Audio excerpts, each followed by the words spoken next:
Ladies and gentlemen, hey, hi, how you doing? Welcome back to the channel. Thank you so much for stopping by. The Season 1 Reloaded update with our last weapon tuning update ended up sort of shifting around the Warzone meta, as we've talked about several times recently, and the close range meta now is a little bit more competitive than it was before. We saw some changes to a handful of close range based weapons, and today we're breaking down the best of the best when it comes to close range engagements. So of course, we got to start first with one of the most lethal close range weapons in the game, arguably the best close range weapon in the game, in the Fennec. This thing has a just ridiculous TTK. Now, its drawbacks are its recoil can be a little bit bouncy if you're getting outside of 20 or 25 meters. Also, it flies through ammo. Even with the 45 round mag on here, you gotta reload constantly, so that is a big drawback to it. But overall, the TTK for close range is absurd. Also, for what it's worth, I do have the X13 on this specific class. That's another great close range weapon as well. We'll break down that just here in a moment. But as far as the Fennec goes, first and foremost here, I like to use the rubber grip. Better sprint to fire, better ADS. Then you see that it hurts the control, but if we go into the tuning, we can actually tune for slightly better recoil steadiness and basically gain that con back while still increasing our sprint to fire there a little bit as well. So you're kind of, getting everything you need to out of this one rear grip here with good mobility, but also keeping the control stable as well. Like I said, you gotta run the 45 round mag. I also go for the 7mW laser, basically the equivalent of the Olay laser for that better ADS, that better sprint to fire. Also slightly better stability, which is not as big of a factor in close range fights, but it's still a nice added bonus there. I go for the shark fin underbarrel here, better stability with no cons. And the reason I use this underbarrel is because I can tune for a faster strafe speed and a faster ADS. So you're getting some slight additional bonuses with absolutely no cons whatsoever, which is super, super convenient, right? Then lastly, I go for the RR40 muzzle basic suppressor here for better velocity and range. Gonna keep you off the compass, of course, as well. And I tune this for slightly better velocity, although with all the suppressors basically today, you could tune for better velocity if you wanted to, or you could tune for better stability. Just depends on how exactly you want the weapon to feel. Also, I tune for slightly faster ADS on there as well. You can see,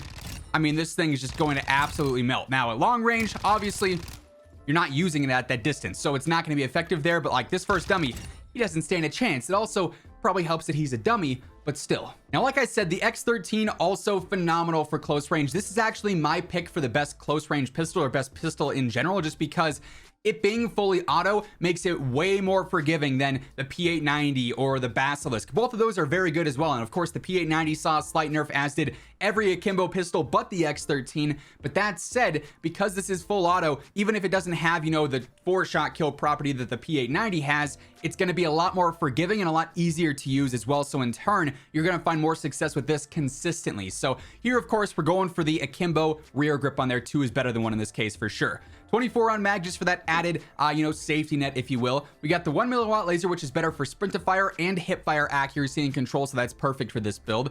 I also go for the Luck 9 barrel for the better movement in ADS. The ADS obviously is irrelevant, but that better movement speed is nice. And I tune this for basically max damage range and as much recoil steadiness as this would potentially give me with hip fire. More so, it's going to be based on your ability to stay on target. I also go for the DX90F muzzle. This is really just here to keep me off the compass. The damage range con is not super relevant. I tune this for max velocity, then you don't need to mess with the ADS or recoil smoothness because that doesn't apply to this setup in specific. If we go into the firing range here, you'll see, close range, you can miss shots here, but because you got 24 rounds in each pistol, you got plenty of room to miss and still be able to kill very quickly, which is super nice. So these things for close range, ton of fun and really fast to kill. By the way, as we are going through all the setups today, if you guys are new to the channel, every single day, this is your one-stop shop for everything that you need to know about Call of Duty. News, updates, class setups, tips, you name it, it is right here. So feel free to hit that subscribe button, turn on those post notifications. That way you can always guarantee you're up to date with all that stuff. Also, if you guys enjoy this video, let me know by dropping a like on it as well. Let's try and aim for 2,500 likes on this one. Now, the brand new Chimera, I also think is fantastic for the close range meta. It is basically a rifle and SMG hybrid, right? So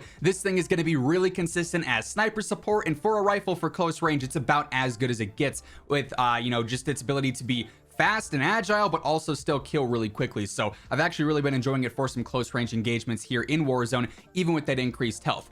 here, first up, I'm going for the Bruin Flash Grip. This is going to help out with mobility with that sprint to fire and ADS. And then, of course, we tune for even better sprint to fire and slightly better recoil steadiness to basically negate that con there. I also got the 7mm laser here for that better ADS and sprint to fire. The Ripper underbarrel for some better stabilization just to help out with that control a little bit. It also helps out with the hip fire accuracy, which is a nice added bonus if you are close range and have to hip fire. You love to see that on there. I tuned this for slightly better stability. You could also go for the strafe speed though if you wanted to. And then I do go for better stabilization, but again, if you wanted the faster ADS and you want to go max on mobility here, you could do that as well. This is how I want the gun to feel, but you could definitely mess around with this tune in specific. I got the Polar Fire S suppressor on there, just pretty basic in terms of better range velocity, tuned for better velocity. Again, if you wanted better stability, feel free to go ahead and go for that. Then I go for the better ADS here. Then lastly, I go for the Vorpal barrel, which is better range, movement speed, and ADS, so it's keeping it nice and aggressive, and also you get that nice added range bonus. Then I go ahead and tune for an even faster ADS and slightly better steadiness as well. So overall, this thing is very easy to use. I love these iron sights personally, and then it's going to be nice and aggressive, decent ADS speed for a rifle too.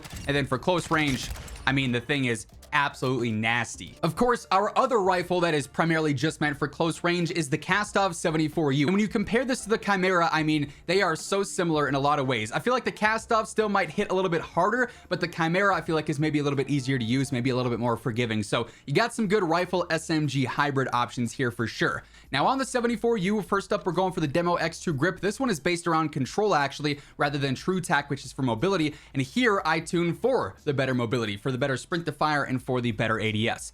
45 round mag, extended mag here is nice and reliable there. Obviously, if you're fighting in squad engagements, you want to have that extra ammo. Olay laser on here as well for that better ADS and sprint to fire. I go for the B209 barrel, which is going to be for better movement speed and a better ADS speed. So this thing is still going to feel nice and snappy and nice and aggressive, even though technically it is a rifle. And I tune this for basically max ADS speed, then slightly better recoil steadiness. And lastly, I go for the Echoless 80 suppressor. We tune this for basically max velocity, then nearly max ADS speed as well. So this is one that we've talked about several times. It's still nice and consistent. It did get a nerf with this last update, but for close range, it is still obviously ridiculously good. Relatively straightforward to use as well. Again, long range, you're not going to be using this necessarily as much. I think if you had to fight at a distance like that with this gun, this might be a bit more reliable than the Chimera, but overall, you know, you're trying to stay within 30-35 meters mostly. Now the Lachmann, aka the MP5, is another super consistent option for close range here. This thing actually has the benefit of being one of the easier to use weapons in the game in terms of control. So it's already got the good close range TTK, the good mobility, and it's relatively straightforward to use as well. So first up here, I go for the TCG10 rear grip for better control, and I tune this for that better mobility here. So the better sprint to fire, the better ADS as well. So you're getting a lot of nice pros out of that.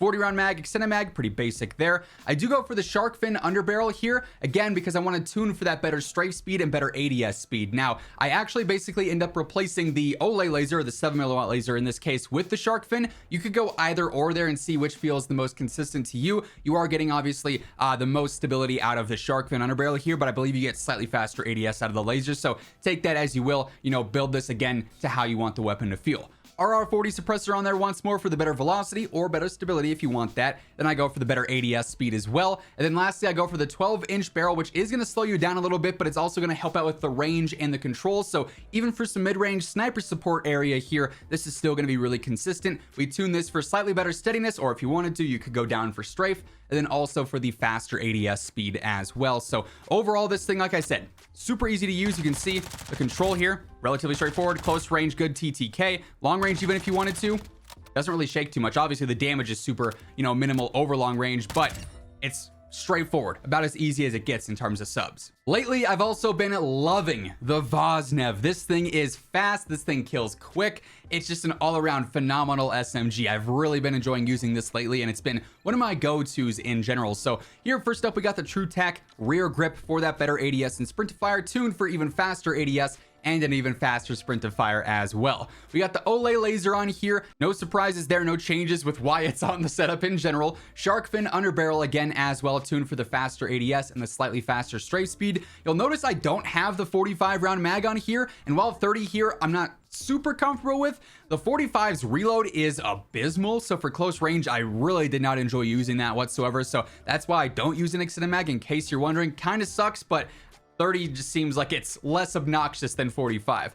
I got the RR40 suppressor on here yet again, tuned for better velocity, slightly better ADS speed. Then I also go for the CAS-1 barrel for the better range and velocity, and I go ahead and I tune that for better strafe speed and a slightly better ADS speed as well, so you're getting a lot of extra added pros on there too. And like I said, this thing is fast, snappy, like that ADS, pretty solid for a sub, and super low recoil as well. In close range, I mean, this thing does absolutely fry. And then lastly, we got the MX9, which actually got a pretty significant speed buff with this last update if you are using the 32 round mag, which you pretty much have to here, because that's the max capacity. Even this is too small, you know, 45 or 50. This might be the best gun in the game because it is so easy to use. It's got the mobility, it's got a decent TTK, and it's got no recoil whatsoever, right? So I do go for the 32 round mag on this one. There is one attachment that I go back and forth with in a way, and that's the Q900 grip. This does help out with your ADS and your sprint to fire, right? And this is going to be tuned for better sprint to fire and slightly better recoil steadiness. Now the thing is here,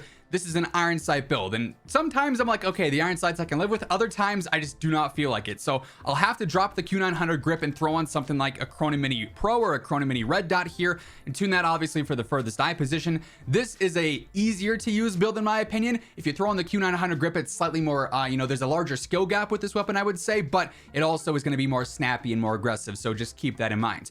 Everything else though would stay the same. 7mm laser for the faster ADS and sprint to fire, the S901 barrel here for the better damage range, better movement speed, better hip fire, and the better velocity as well. Tuned for better steadiness. You could also go for a better strafe though as well if you wanted to. Throw it about 3/4 down, and then also the better ADS speed on there as well, and then also the RR40 yet again, tuned for faster ADS, faster velocity too. So you'll see here, I mean, blue dot nice and clean, and like, look at that recoil. It doesn't move. Obviously I'm controlling it, but still the thing is just so easy to use. Even over long range, it's hardly moving whatsoever. So this thing is nice and consistent as well, and one of the most straightforward guns in the game. So yeah, all that being said, that is the close range meta here in Warzone 2 right now, and that's gonna wrap things up for today. If you guys enjoyed the video, let me know by dropping a like on it, and if you're new here, feel free to hit that subscribe button, turn on those post notifications. That way you can always guarantee you're up to date with all things going on in COD. But once again, thank you so much for tuning in, and until next time, take it easy, have an awesome rest of your day, and I'll catch you guys later. Peace out.